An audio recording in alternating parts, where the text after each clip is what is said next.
Hey guys, this is Heather Powers, and this is the Grateful Girl blog number 2.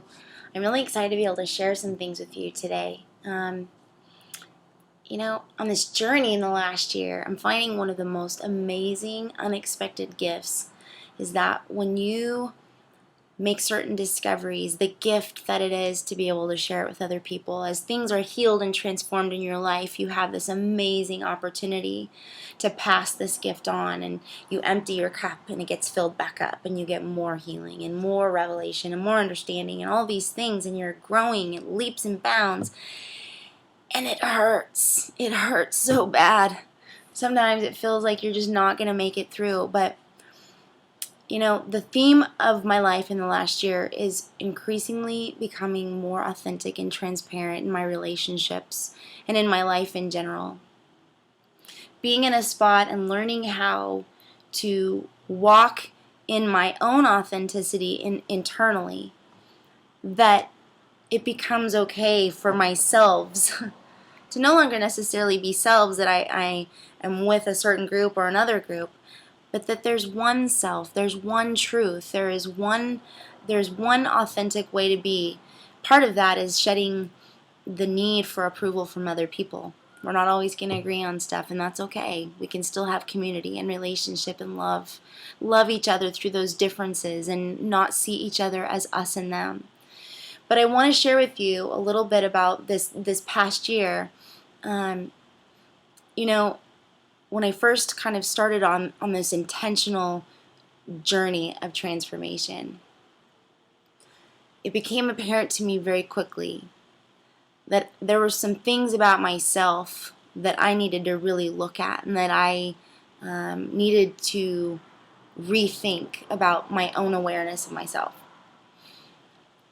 The person that we are most likely to be inauthentic with is ourselves, and so we're able to keep that persona up with other people, that ego that we feel that people respond to. Sometimes we're offered this incredible opportunity that comes disguised as a crushing, whether it's through circumstances that are beyond our control or our failure and our own mistakes.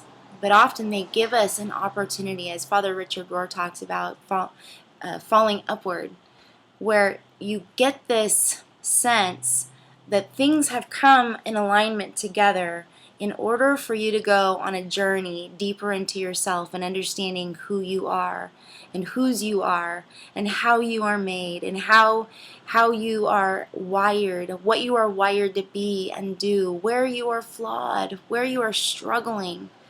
None of these things are a surprise, but often I think we trick ourselves into thinking that that we are concealing them well, and I think many times we're the only people that we're concealing them from. Those people around us can see right through it. The thing about this journey is that there's no way around it, and I think many of us, as I have in the past, you get up to the precipice of this what feels like a cliff at times, and you step back, because to go there is probably the deepest discomfort I've ever experienced in my life. In the beginning of this, it almost felt like I was wrestling God on a mat, but I knew that I wasn't going to settle for mediocrity. I wasn't going to settle for partial healing. I wasn't going to settle for struggle management. I wasn't going to settle until I began to see genuine inward to outward transformation, and that this authenticity and this vulnerability could carry over into my relationships and then was pour out on other people. The funny thing is I think we trick ourselves also into thinking that we're kind of alone in our struggle, and that nobody else has a struggle like we do, or ours is worse than anyone else's, and oh my gosh, what are people going to think if they found out? But you know what the funny thing is? Every single one of us, if we're honest, have that sense about our lives, that there are things that we can't share with other people. You don't have to share everything with every person, but here's the thing, is that when you understand the value of having someone in your life that you can be authentic and transparent with, what begins to happen is that those things come out into the open, and the dark is kind of dispelled from those rooms in your soul. you begin to want to live authentic and transparent with other people because you see that it has power to draw the same out of other people. This is what builds good community. When we can live this way with each other, whether or not we agree, but that love overrides those feelings of not understanding each other. We don't have to understand everything about each other. We're told to love each other.